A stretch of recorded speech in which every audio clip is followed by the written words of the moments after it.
বন্ধুরা, আমরা যারা শীতকালীন বিভিন্ন মৌসুমী ফুল গাছের বাগান করে থাকি, আমরা প্রায় প্রত্যেকেই এক দুটো হলেও সালভিয়া ফুল গাছ লাগিয়ে থাকি। কিন্তু সঠিক পরিচর্যার অভাবে আমরা গাছগুলোতে মন মতো ফুল ফোটাতে পারি না। আমরা কিভাবে সালভিয়া ফুল গাছগুলোকে সুস্থ রেখে গাছ ভর্তি প্রচুর ফুল ফোটাতে পারি তা নিয়ে আজকের ভিডিওতে আমি আলোচনা করব। তাই স্কিপ না করে সম্পূর্ণ ভিডিওটি মন দিয়ে দেখো।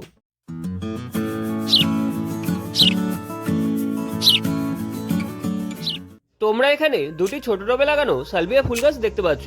আমি মাসখানেক আগে এই গাছগুলো লাগিয়েছিলাম। টবে সালভিয়া ফুল গাছ লাগানোর সঠিক পদ্ধতি নিয়ে করা আগের ভিডিওটি তোমরা যারা এখনো দেখোনি, আমি ডেসক্রিপশন বক্সে দিয়ে দিচ্ছি, ওখান থেকে দেখে নিও। আমি কয়েকদিন আগে গাছগুলোকে আরো ঝোপালো করে নেওয়ার জন্য গাছে আসা নতুন কড়ির সাথে কিছু বড় বড় পাতাগুলোকে কেটে বাদ দিয়ে গাছগুলোকে হালকা করে দিয়েছিলাম, আর গাছগুলোকে ডাইরেক্ট রোদেই রেখেছি। সালভিয়া ফুল গাছগুলোতে বেশি ফুল পেতে তোমাদের গাছগুলোকে এমন জায়গায় রাখতে হবে যে যাতে গাছগুলোর ওপর দিনের বেশিরভাগ সময়ের জন্য রোদ এসে পড়ে। বন্ধুরা, এই সময় শীতের মৌসুমী ফুল গাছগুলোতে বিভিন্ন রোগ পোকার সংক্রমণ হয়ে থাকে। তাই সালভিয়া ফুল গাছগুলোকে বিভিন্ন রোগ পোকার সংক্রমণের হাত থেকে আগাম বাঁচাতে তোমরা 7 দিন অন্তর অন্তর একটি ফাঙ্গিসাইড ও একটি কীটনাশক তার নির্দিষ্ট ডোজ অনুযায়ী জলে গুলে গাছের পাতাগুলোতে ভালো করে স্প্রে করে দেবে।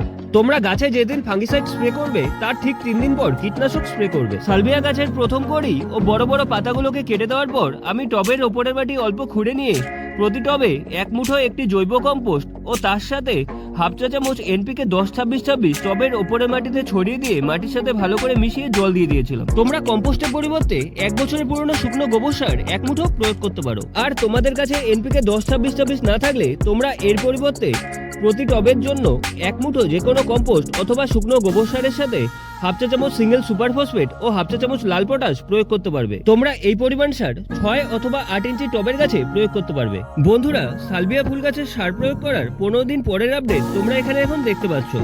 দেখো গাছগুলোতে কত সুন্দর ফুল ফুটতে শুরু করেছে। তোমরা এই চ্যানেলের ভিডিও অপশনে ভিজিট করলে বিভিন্ন শীতকালীন ফুল গাছের পাশাপাশি বিভিন্ন ফুল ও ফল গাছ লাগানোর সঠিক পদ্ধতি ও সম্পূর্ণ পরিচর্যার ভিডিও পেয়ে যাবে।